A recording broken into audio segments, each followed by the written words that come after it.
This is a poem that I found on Substack. It's free to read.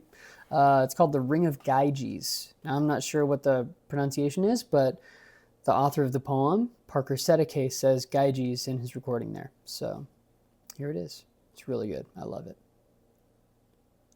A Carthaton was a Nephilim, who ever dreamed to be unseen.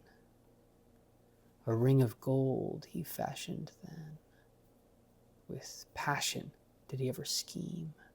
His furtiveness to magic owed. Unseen he strode throughout his land. Invisible he came and went, and bent his world to his plan. Secret things he freely heard, and with his words supplanted kings.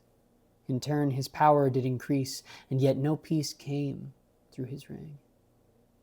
As his rule agglomerated, his lust abated at the pinnacle. His thoughts were plagued by knowledge spied.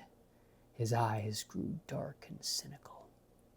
He dreamt of stars and worlds uncursed, a pluriverse of knowledge hidden to seclude himself and find relief, to hide in peace and be unbidden.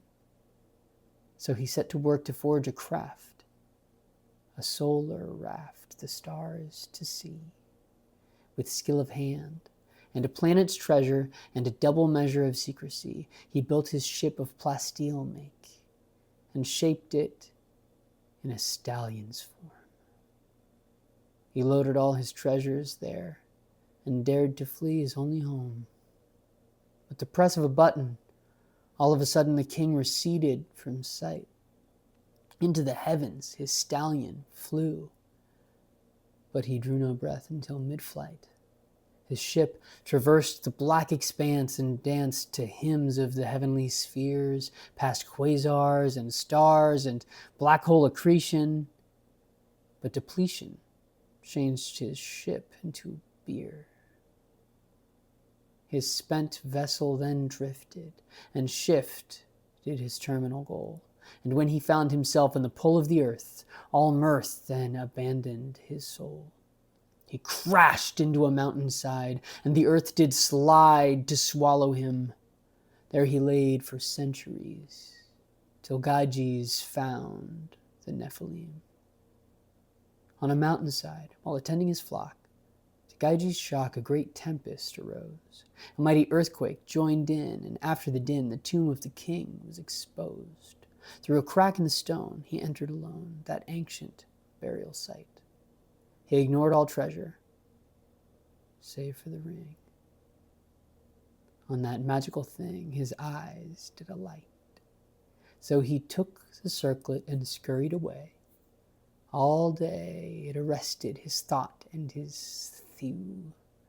But little did he know of its nature essential, its hidden potential to mask bearer from view.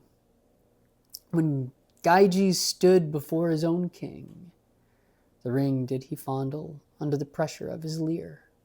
In his pocket he twisted and fingered his plunder, and to everyone's wonder he then disappeared. With the power of the ring fully comprehended, he quickly ascended in power and stature. With ill-gotten knowledge the queen he seduced, and profuse were his words before he dispatched her. To commit regicide his machinations terminated, and he wouldn't be sated by less than the throne. So the pattern of injustice had unfolded once more, and by masking his form, his vice had he shown. But don't be so sure. It's a lure you'd resist, But don't be so sure. It's a lure you'd resist.